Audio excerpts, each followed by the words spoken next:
Shabbat shalom, y'all. My Hebrews and Shebrews. This is Oilfield Disciple. How about we hang with the prophets this morning, this beautiful Shabbat morning? If you will turn to me to Habakkuk, um, we will hang with the prophets and see what Habakkuk has for us. Flip the camera around. Habakkuk, chapter 1, verse 1. I think, let's see, we got 3 chapters or 4? 3 short chapters here. Um,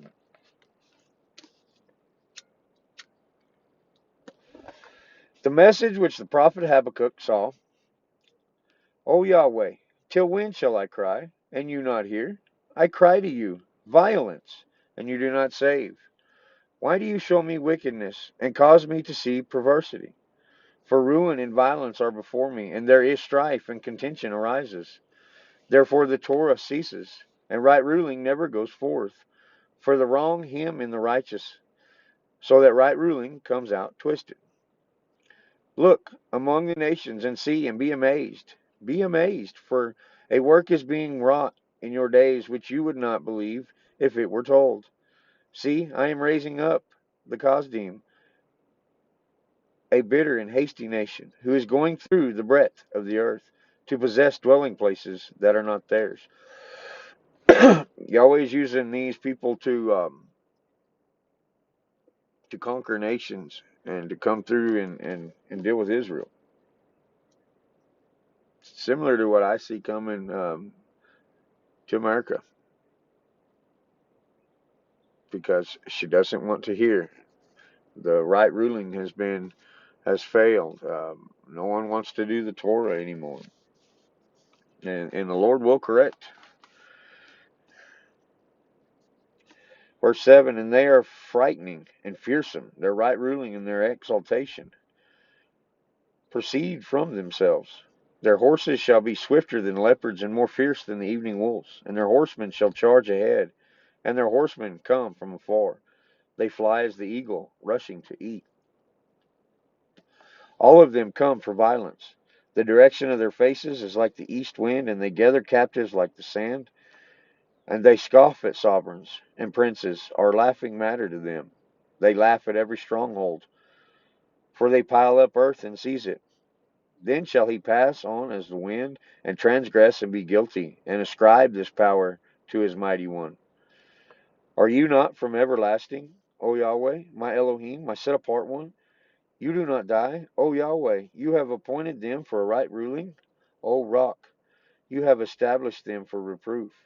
You, whose eyes are too clean to see evil, you are not able to look on wrong. Why do you look on those who act treacherously? Keep silent when the wrong devours one more righteous than he. And would you make men like fish of the sea, like creeping creatures that have no ruler over them? The wicked foe has pulled off The wicked foe has pulled all of them up with a hook, caught them in his net, and gathers them in his dragnet. Therefore he rejoices and exults. Therefore he slaughters to his net, and burns incense to his dragnet. For by them is his portion fat, and his food is rich. Is he therefore to keep on emptying his net, and killing nations without sparing? I stand at my watch, and station myself on the watchtower, and wait to see what he says to me, and what to answer when I am reproved. And Yahweh answered me and said, write the vision and inscribe it on tablets, so that he who reads it runs. For the vision is yet for an appointed time, and it speaks of the end, and it does not lie. If it lingers, wait for it, for it shall certainly come, it shall not delay. See, he whose being is not upright in him is puffed up, but the righteous one lives by his steadfastness. And also because wine betrays him, a man is proud, and he does not stay at home, because he enlarges his appetite as Sheol, and he is like death, and is not satisfied, and gathers to himself all nations, and heaps up for himself all peoples. No money's enough. No amount of women's enough. No cars are enough. Nothing is enough in the flesh. Do not your creditors rise up suddenly, and those who make you tremble wake up, and you be a plunder for them? Because you have plundered many nations, all the remnant of the people shall plunder you. Because of men's blood and doing violence to the land, to the city, and to all who dwell in it. Woe to him who is getting evil gain for his house, in order to set his nest on high, to escape the clutches of evil. You have counseled shame for your house, and to cut off many peoples, and your being is sinning. For a stone for a stone from the wall cries out, and a beam from the timber answer it. Woe to him who builds a town by blood, and establishes a city by unrighteousness. See, it is not from Yahweh of hosts that people labor only for fire, and nations weary themselves for naught. For the earth shall be filled with the knowledge of the glory and honor of Yahweh, as the water covers the sea. Woe to him who gives drink to his neighbor, pouring out your wineskin, and also making him drunk, in order to look on their nakedness. You shall be filled with shame instead of esteem. Drink, you too, and be exposed and uncircumcised. The cup of the right hand of Yahweh shall come around to you, and great shame upon your esteem. For the violence done to Lebanon is to overwhelm you, and the ravaging of beasts by which you made them afraid, because of men's blood and the violence of the land, to the city and of all who dwell in it.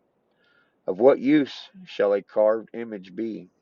For its maker has carved it, a molded image and a teacher of falsehood. For the maker trusts what he has made, to make dumb idols. Woe to him who says to wood, awake, to silent stone, arise. Is it a teacher? See, it is overlaid with gold and silver, and there is no spirit at all inside it. But Yahweh is in his set apart heckle. Let all the earth be silent before him. A prayer of Habakkuk the prophet on Shiganoth. O Yahweh, I've heard your report. I was afraid. O Yahweh, renew your work in the midst of the years. Make it known in the midst of the years. In wrath, remember compassion. Eloi comes from Teman, and the set apart one from Mount Parah, Selah. His splendor shall cover the heavens, and his praise shall fill the earth, and his brightness is as the light.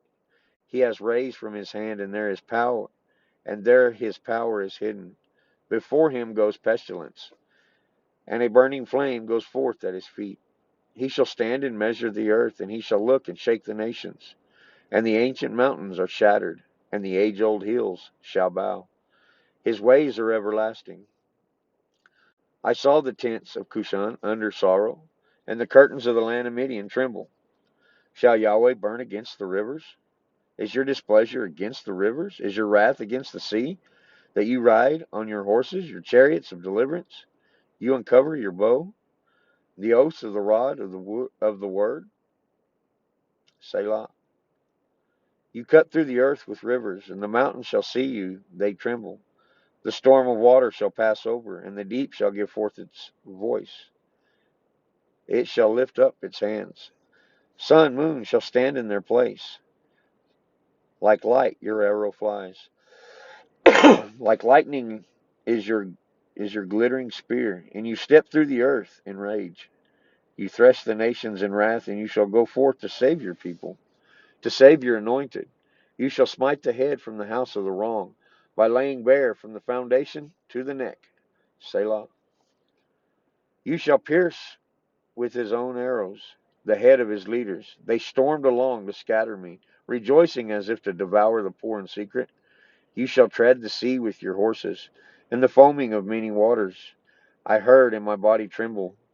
My lips quivered at the sound. Rottenness came into my bones, and I trembled within myself, that I might rest for the day of distress, to come upon the people who would attack us. Though the fig tree does not blossom, and there is no fruit on the vine, the yield of the olive has failed, and the fields brought forth no food. The flock has been cut off from the fold, and there is no herd in the stalls. Yet I exult in Yahweh.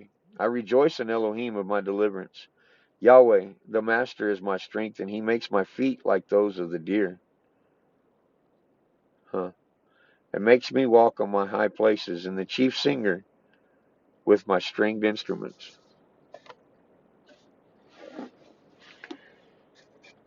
Before we read this Habakkuk, I had a deer, and I posted the video on there. You can go check it out. It's about a minute long. I had a deer just come up out of the field and just come up to the window of my truck, let me pet him, or let me pet her, and it's pretty cool.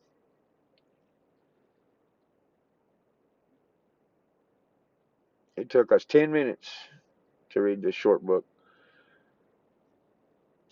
All we got to do is just take time out of our day and spend with Yahweh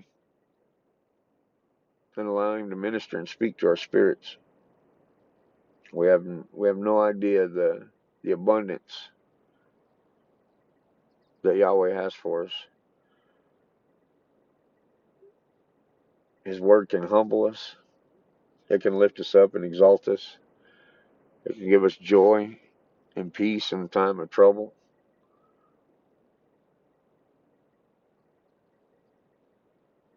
We just have to spend time with Yahweh. It's been a beautiful morning so far this morning. A little bit of rain on my way. Having the deer come up to me. I've hunted all my life, and I never had a deer come up to me close enough to pet it and then allow me to pet her. So that was pretty cool this morning. Chapter 2, here in Habakkuk, it really spoke about idols. We really need to concentrate on what idols we have in this world. What do we put before Yahweh? You know, we don't want to spend 30, 40 minutes reading, but we'll spend 30, 40 minutes watching TV, watching a program, doing something else. I just heard y'all this morning, all who hear, take time and give it to the Lord. Give it to your master, and He'll abundantly give it back. Anyway, I hope this will bless you, encourage you, even frustrate y'all. This oil-filled disciple. I will catch you on the next ride.